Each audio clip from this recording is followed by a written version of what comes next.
Good evening and welcome to CYC News for today, 11th of January 2015 and the 3rd of October 1731. I'm Andrew Nada. And I'm Angie Victor. In today's headlines, His Holiness Pope Tawadros II receives the heads of other denominations. Egyptian President Abdel Fattah al-Sisi visited the Cathedral of St. Mark on Christmas Eve. Bishop Kyrillos says to MCN that the state has not compensated families of Nag Hammadi's victims. 2 policemen are killed in an armed attack on St. Mark's Coptic Catholic Church in Minya. The lawyer for a Christian convert files complaint to disclose his client's place of detention. Families of Copts kidnapped in Libya urge Egyptian President Sisi to interfere. His Holiness Pope Tawadros II meets with the families of the kidnapped people in Libya. The Paris attack on a satirical newspaper and supermarket siege leaves several dead. And in EPL, Chelsea coach Jose Mourinho confirms Mark Schwarzer's EPL move.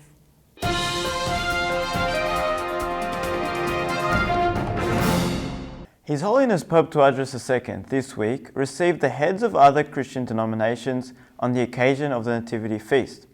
His Holiness received Pope Abraham Ishak, the Patriarch of the Catholic Church in Egypt, accompanied by His Grace Johanna Colta and some Catholic priests. He also received Pope Gregory III, Patriarch of the Roman Catholic Church in Egypt, and Father Yusuf, Patriarch of the Roman Orthodox Church. He also received a delegation from the Evangelical Church, headed by Dr. Safwat al-Bayadi. His Holiness also met with Dr. Ahmed al-Tayyib, the Sheikh of Al-Azhar, and the delegation of Arab tribes leaders that were headed by al-Sheikh Ali Freeg. In a historic move, Egyptian President Abdel Fattah al-Sisi visited the Cathedral of St. Mark's on Christmas Eve to offer well wishes to Copts on Tuesday. Sisi is the first Egyptian president to attend Christmas Mass and offer season's greetings to His Holiness Pope Tawadros II of Alexandria. Officially, he was on a visit to Kuwait, so the Mass was a surprise for worshippers. Sisi said in a short speech, "It was necessary to attend and wish you well. For thousands of years, Egypt taught the world and is still doing so. We are Egyptians and we have only to be Egyptians. We will build our country together. We will truly accept and love each other," he continued. أنا عايز أقول لكم على حاجة. مصر على مدى آلاف السنين علمت الإنسانية وعلمت الحضارة للعالم كله. The state has not compensated the families of the martyrs who were killed in the Nag Hammadi massacre in 2010, said Bishop Kyrillos of Nag Hammadi in Kenya, Upper Egypt. On the 5th anniversary of the Nag Hammadi massacre, which claimed the lives of 6 Copts and a Muslim conscript, Bishop Kyrillos told MCN that former Interior Minister Habib al-Adli's policies contributed to stir sectarian strife in Egypt to extend the life of former President Hosni Mubarak's regime. Bishop Kyrillos said that 250 Copts were arrested after the massacre. Most were released following discussions between His Grace and Muslim leaders, except 25 Copts who were sentenced to 3 to 9 months in prison. The Nag Hammadi massacre occurred on Christmas Eve in 2010 when gunmen opened fire randomly at citizens in 3 locations in Nag Hammadi city.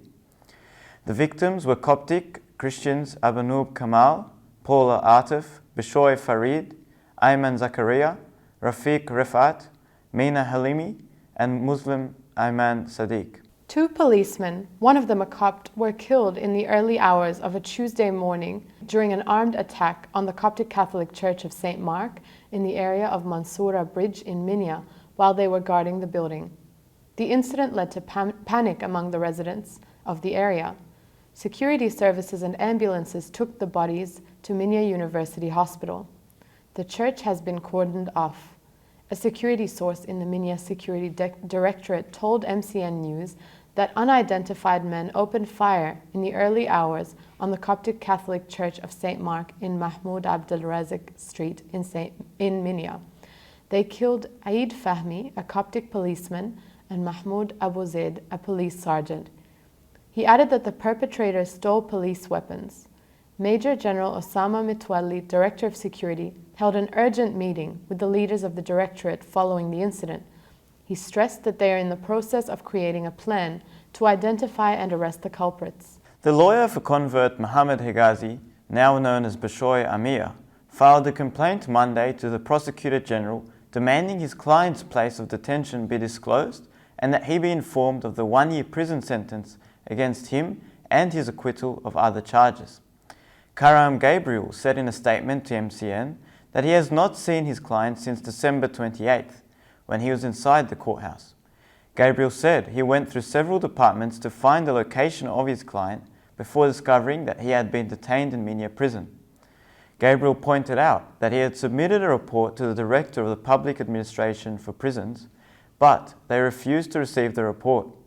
Gabriel added that he felt the imprisonment was a deliberate attempt to cover up Hegazi's place of detention, so that he may miss the opportunity to challenge a one-year sentence in prison against him. A misdemeanor court in Minya sentenced Hegazi to 5 years in prison for spreading false news of recording videos of demonstrations and disturbing public security and peace.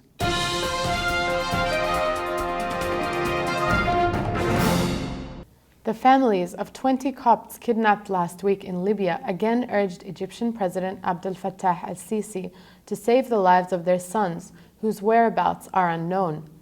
Communications between the families and the men were cut off after Libyan militants had kidnapped them. Fears for the families increased after the killing of an Egyptian Coptic physician and his wife and daughter in Sirte, Libya, which is the same city from which their sons were kidnapped.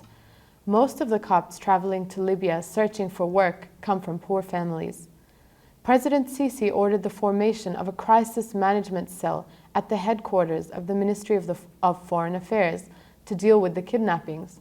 The cell would include all the ministries and all the security devices to follow up the communications with Libyan counterparts.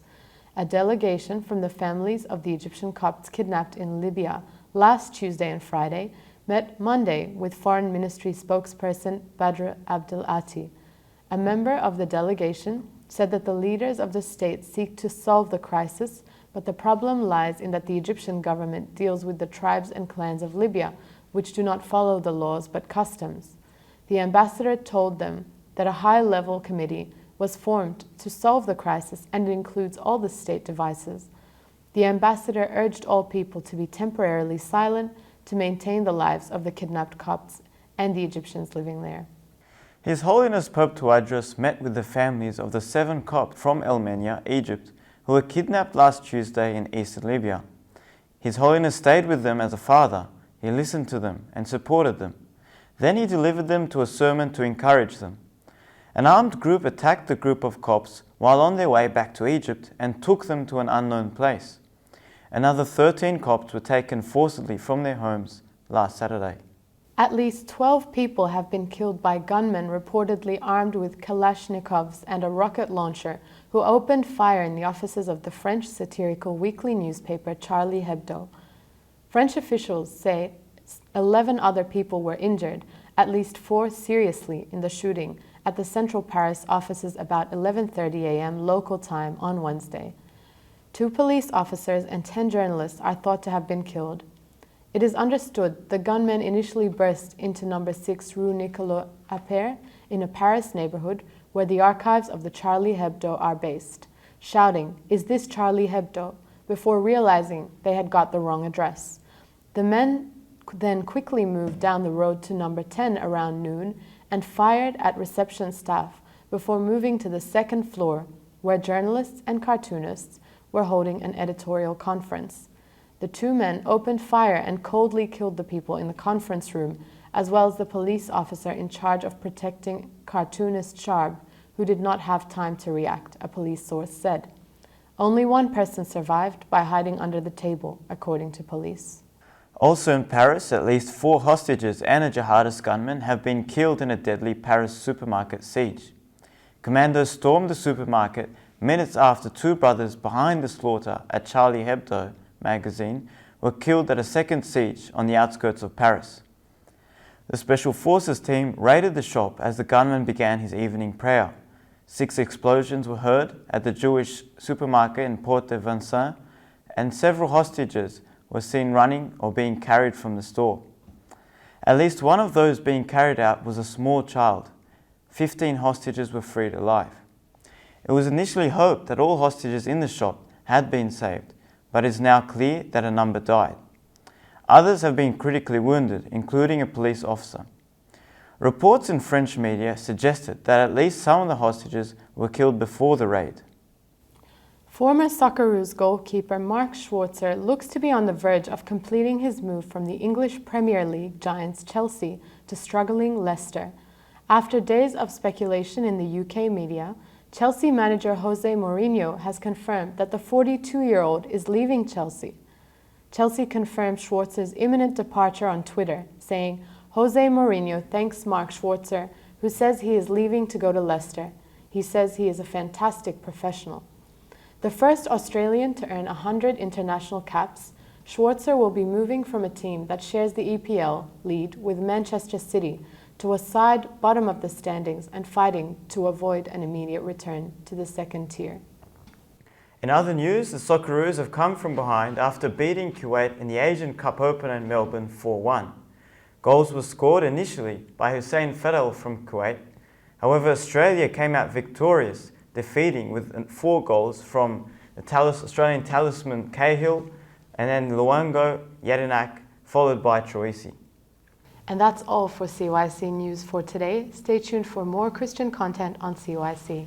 I'm Angie Victor. And I'm Andrew Nada, and from the CYC studios in Sydney, Australia, good night and God bless.